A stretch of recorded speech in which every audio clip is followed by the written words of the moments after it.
Welcome to Better Life Today. My guest is Paul Opp, and you're with the People of Peru Project. Yes. And we spoke to you recently. In fact, in our last episode, we talked about what took you to Peru. And as we talked about that, I just loved hearing your stories.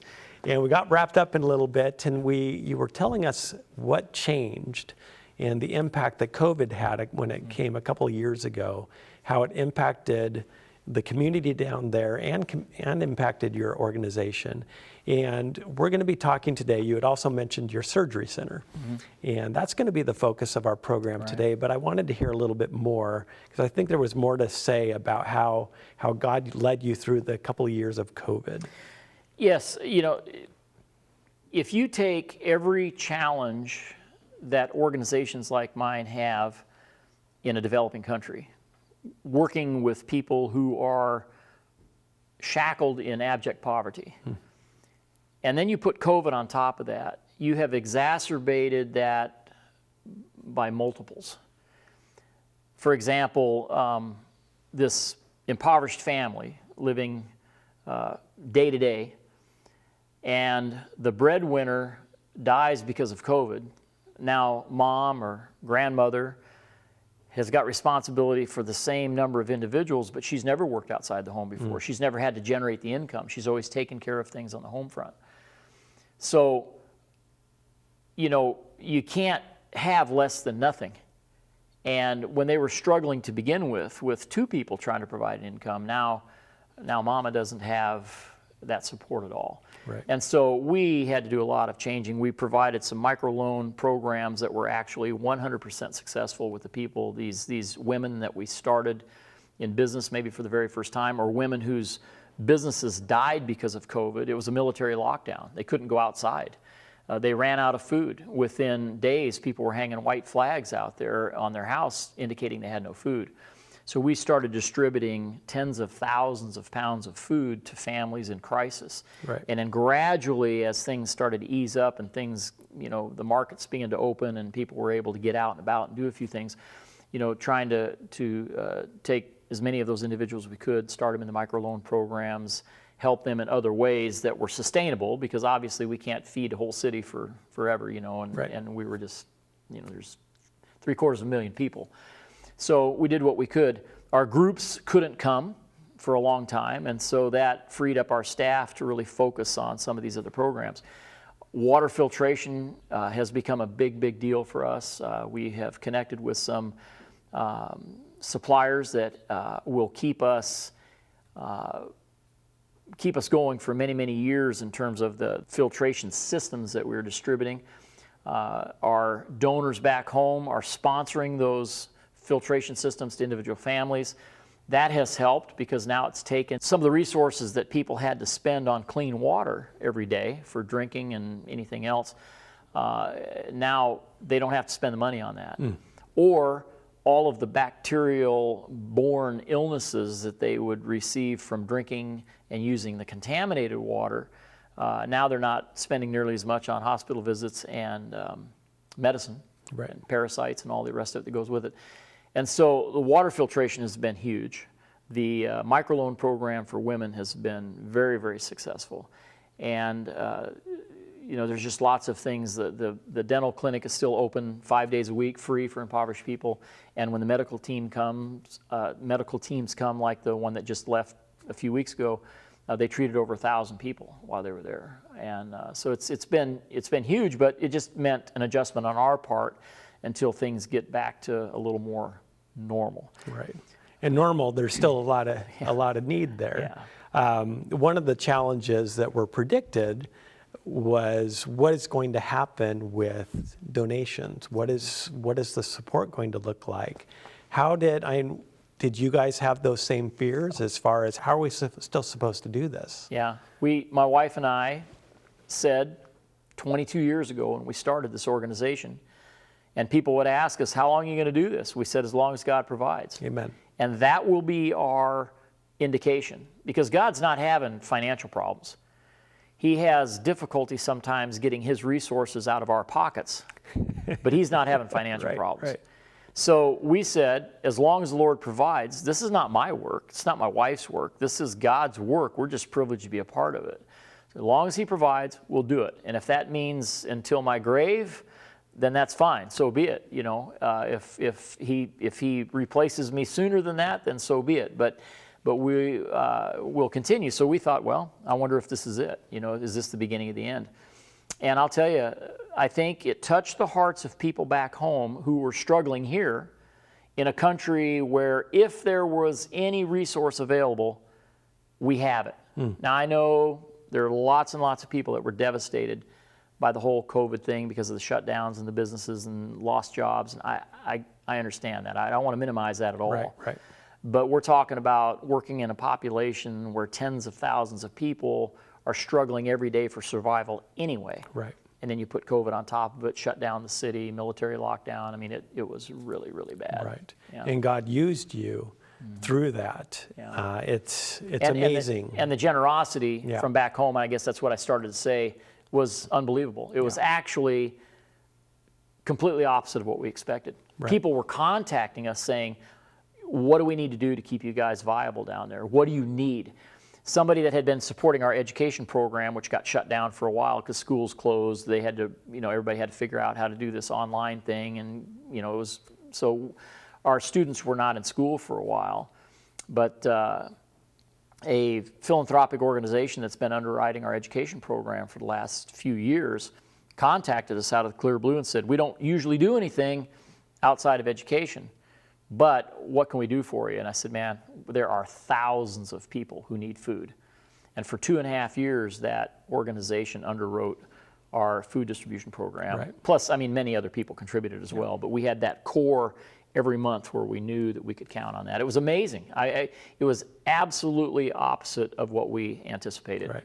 The windows of heaven open. Yeah, that's very God, isn't Very it? God. So, but you also had another project you had started with the surgery Yes. center, and we're going to be watching a video that you had done. Introduce that a little bit. Tell us about A it. few years ago, we bought this building. You usually only have one chance in a lifetime to buy the building next door. We bought a building that bordered our property. The wall of that building actually was our property line. 8,000 square foot footprint, but the way we've divided it up now and the way the architects and engineers have designed it, there'll be 12,000 feet of medical. The bottom floor will be 2 operating rooms, state-of-the-art. Upstairs will be all kinds of procedure areas, including our dental facility and dental lab and cataract center and all kind of prenatal care for women and women's health and many, many things. I could spend a lot of time talking about just that, but so we're very, very excited. We bought that building a few years ago, and then right about the time all the ducks were getting in a row, then everything happened with COVID and the whole momentum stopped. And so we started up again. We just received in December, or January actually, end of December, beginning of January, a $450,000 matching gift. Somebody who has been to that facility, who has seen the need, who has talked to the people, who knows our organization, has stepped up and said, I'll give you $450,000 to start this project. It's a matching gift. Whatever comes in, I'll match. And it has, it's been exciting to watch that take place. And we're already now, the engineers and architects are redesigning and doing some other things. We were able to buy another little piece of land because we needed a bit more space to meet all the legal requirements of this medical facility. And another God thing, we didn't ask, but the neighbors on the other side of us who've owned that property for over 20 years came to us and said, would you like to buy this property? And it was just the right time because we needed it. Right. We didn't even know we needed it. Right. And so we're in the process right now of buying that property so that we can expand that building and give us the legal requirements that we need for operating rooms and all that kind of stuff.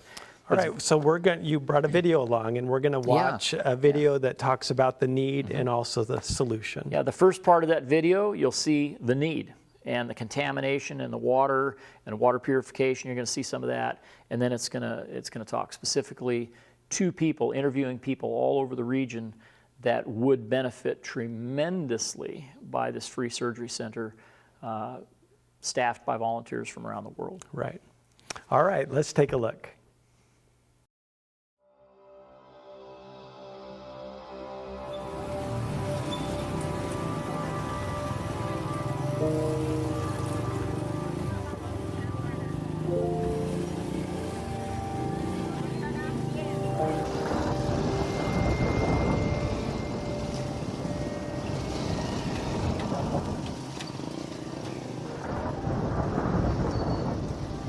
This is Belém, where I grew up in the poorest part of Iquitos.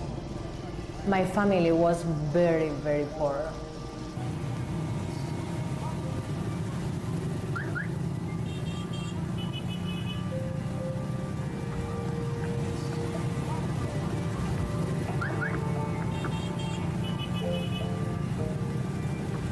This is where I live.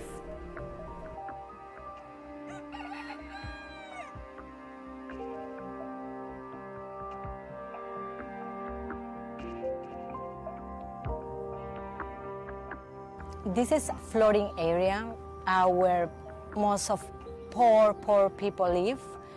This is a place where a lot of people, even from the jungle, they come when they want to move to the city. This is the way how people live here in Belém. For example, behind me there is a lady who is washing clothes. This is their laundry area where all these people around here, they live. They also have here water from the Iquitos system. They have water, but not everybody. A week ago, a team from the organization People of Peru Project, we brought a bunch of water filters to give these people so they can have good water to drink. My name is Leovina Perez. I'm the director of People of Peru Project, and I'm a practicing psychologist. People ask me all the time, how in the world did you end up in Iquitos, Peru? Where is Iquitos, Peru? Well, Iquitos, Peru is the largest city on earth that has no roads leading to it. It's at the headwaters of the Amazon River. To get here, you have to go 4.5 days by boat or an hour-and-a-half flight on a 737 commercial flight. When you leave Lima, which is the longest arid coastline in the world, and you fly up over the Andes Mountains, which is the longest mountain range in the world, then you land in the middle of the largest Amazon jungle in the world, and that's where Iquitos, Peru is, the largest city on earth that has no roads leading to it. A lot of people have asked me over the years, how did you get to Iquitos, Peru, of all places? And the answer was really simple. My daughter got invited to go along on a school-sponsored trip. They were welcoming some tag-along parents as chaperones. My daughter thought it was a good idea that I came along, so I came. And ultimately, I was here. We had an amazing 2 weeks helping people with all kinds of needs. And I saw some things that really impacted me in a way that I'd never been impacted before. And I thought, you know, I can't change the whole world. I can't change all of Iquitos, but I might be able to help a few people if I came back. Some of you have heard me say before that I was impacted in ways that I'd never been impacted before when I came to Iquitos the first time. I had seen a lot of things. I've traveled in Europe, 8 countries. I had been to Mexico, been to Canada, been all over the United States, even in some poorer areas of our country at home. But I'd never seen anything like I saw here in Iquitos. I had never seen unattended children in the middle of the night begging for food in the doorways of restaurants that they weren't allowed to enter. I had never seen mothers washing clothes on the same floating platform as the community outhouse, washing clothes, washing dishes, brushing their teeth. I'd never seen children bathing in the sewage-filled tributaries that were created by the open sewage ditches and the floodplains. There were things that I experienced here that were on a whole new level of anything that I had ever seen before. And it impacted me in a way that made me think, you know, maybe we can do something about it. We've been really fortunate as we've moved forward on this surgery center project to have professionals give us their time and expertise. I want to tell you a few stories of what our translator Joe and our videographer and filmmaker Cliff a newly retired professional from California, found on the streets these last few days. As our team hit the streets, it would have been hard to miss Jose. Mid-30s guy hobbling around with a four-legged cane made out of electrical conduit. His situation was bleak, and his story was tragic.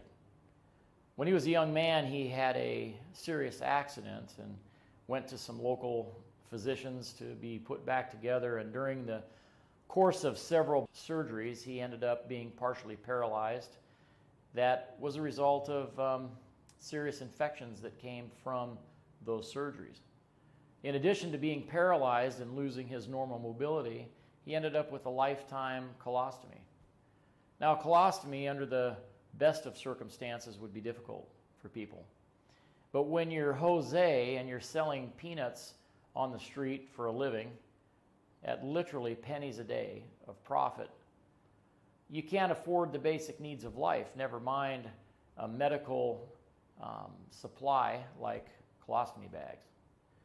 Jose would use that same bag over and over and over again and wash it and try to wash it again and rinse it again until it was of no use, and then finally he'd have to come up with enough money to buy another one. Pretty bleak scenario for people who struggle to survive every day. You should have seen the look on Jose's face when Joe, our translator, and Cliff, the videographer, took him down to the local pharmacy and spent $15 buying him an entire month's supply of colostomy bags that he didn't have to wash and reuse. I mean, you would have thought that we had just bought him a gold Rolex or a new car. You should have seen him. He wept with joy. He kept pounding on his heart like it was going to explode from the happiness that he experienced over such a simple gift. And then we ran across the little 8-month-old baby girl named Samantha, or Sammy, as her mom calls her. This little girl's in desperate need of a cleft palate and lip repair. You know, there are disabilities that individuals have that can be compensated for, that can be hidden, if you will. But when a little child grows up with this disfigured face, there's really no way to feel normal about yourself. And the self-esteem and the confidence and personalities get changed as a result of something that you and I can take care of for this little girl quite easily. We have surgeons that have been here in the past who specialize in these surgeries. And they've told me unequivocally, Paul, get this surgery center done. We'll come back. We'll make this part of our regular rotation. Our team also found a doctor 26 kilometers up the Amazon River. Now, what's interesting about this doctor is he's been there for many, many years, serving the people of that community. And for a lot of years before that, he was further into the jungle, serving impoverished people that really had no other recourse, no ability to travel into Iquitos, no money to pay doctors here in the local hospitals. The joy and the enthusiasm and the passion that this doctor had for his own people was immeasurable. Very charismatic, a tremendous amount of personality. And in the course of the conversation, he said, but the difficulty right now is that I myself am having some medical challenges. And so they asked, well, what's going on? And he said, well, I've got a tumor on my kidney. And of course, there's silence and shock, and you're listening to this doctor talk about his desire to help other people, but yet he himself is in dire straits. And so Cliff asked, well, is it benign? And he said, no, it's cancerous. So the follow-up question was, well, if it's cancerous, is it still contained? And he said, yes, it is. It hasn't spread to any other parts of the body yet. Well, you know, you and I know that a kidney can be removed and a person can go on to live a long and fruitful life. But the issue with this doctor, ironically, is the same issue of the hundreds and hundreds of people that he's treated in his lifetime, and that is there was simply no money for a surgery.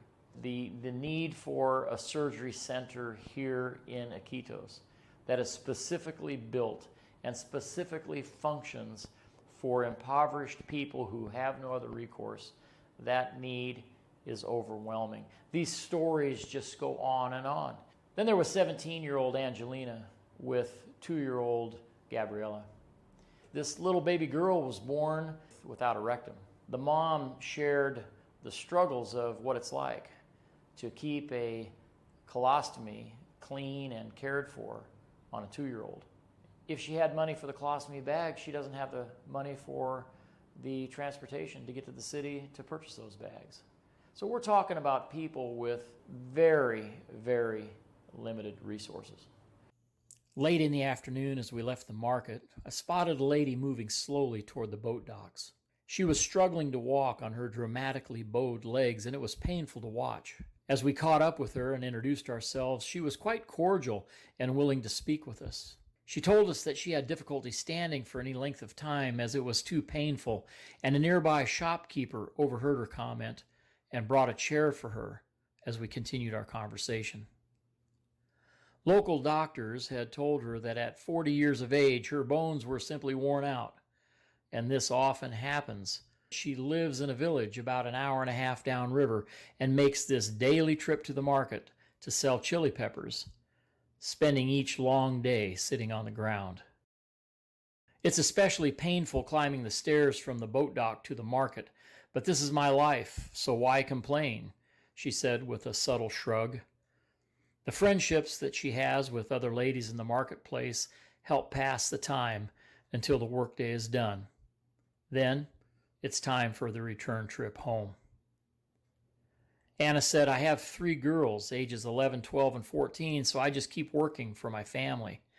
My husband died a few years ago. He was a fisherman on the river and his leg got mangled in a boating accident. And then the infection came. We told her of our plans for a free surgery center, a place where specialists from all over the world will come to do corrective surgeries just like this one, and that maybe someday she could walk again with no pain. Tears of joy began to trickle down her cheeks, and with a flush of embarrassment, Anna asked us to turn off the camera. I've been waiting for several years to be able to stand here and make the announcement in front of the staff entrance of the People of Peru Project Surgery Center. This surgery center will be amazing. Downstairs are 2 complete ORs for when the surgery teams come from all over the world to do what they do. We've had specialists in the design and the construction and the operation of these surgery centers that have come to our aid to help put together the facility that will be literally state-of-the-art here in Iquitos. The whole upper level of this building will be procedure areas. Right now, People of Peru Project has the necessary equipment to do cataract surgeries, but we have nowhere to set it up. We're waiting. There are people, dozens and dozens of people that our team alone found in this last 3 weeks who need simple cataract surgeries, and we just need a place to do that. Our dental facility right now is limited to 1 chair because that's the only space that we have set up in the existing building. But during the renovation process of the surgery center, we'll have 3 dental operatives that'll be open 5 days a week for impoverished people. That's a lot of oral health going on in the People of Peru Project health facility. Not only will we have 3 operatives, we're going to have a full-blown laboratory so that we can do our own prosthesis, our own crowns, and really give these humble people everything that we can to create a better oral health situation for them. This is a really, really big project, and the financial ask will be huge. But when we have a small army of people that are giving a little bit each month, it adds up quickly. And before long, there will be people lined up outside our door who will be receiving the help they need.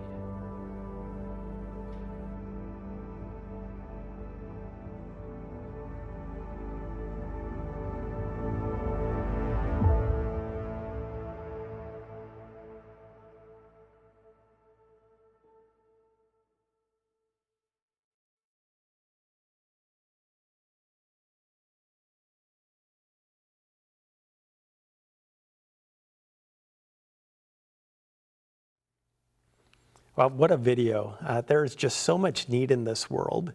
And I love how God opens our eyes to the need, and then he inspires us to be part of the solution. We're going to put up your contact information for the organization. And I wanted to give you the opportunity. We only have a couple of minutes left. What would you to say to somebody who is looking for something to get engaged in or sees a need? What would be your advice to them? You know, when I travel around the country and speak, my mantra is this, that God's not having financial problems. If he's called you to do something, then he's already allocated the resources. And I want to encourage, inspire, and motivate people to get off the fence. Some of you have been tugged at in your heart for weeks, months, or years to do something. But you thought, well, you know, how's this going to work? Who's going to finance this? How are we going to make a living? How are we going to put our kids in school? All of these questions. But the truth is, God doesn't call us to serve until those resources have already been allocated. He's an employer. I've been an employer. I've never asked my employees to do anything without giving them the tools or the resources to do it. Why would I? And God's a lot better employer than I am. So when he calls you to do something, answer that call. Get up, take that first. God can't lead a stationary object, you know. We have to get up and take that first step and then let him guide us through the process. Amen. Well, I want to thank you for joining us today. And folks, we have so many opportunities. There's so much need around us. And I love the thought that God has already got it. And he just wants to use each of us. And he'll use us each differently, but he wants to use us. And not just use us to do the action, but to come and tell the story so we can share with others how God has used us. So folks, be encouraged. He is at work. And I just want to thank you for watching this program. And I hope your big takeaway is that God loves you and wants to use you. Have a great rest of your day. We'll see you next time on Better Life Today.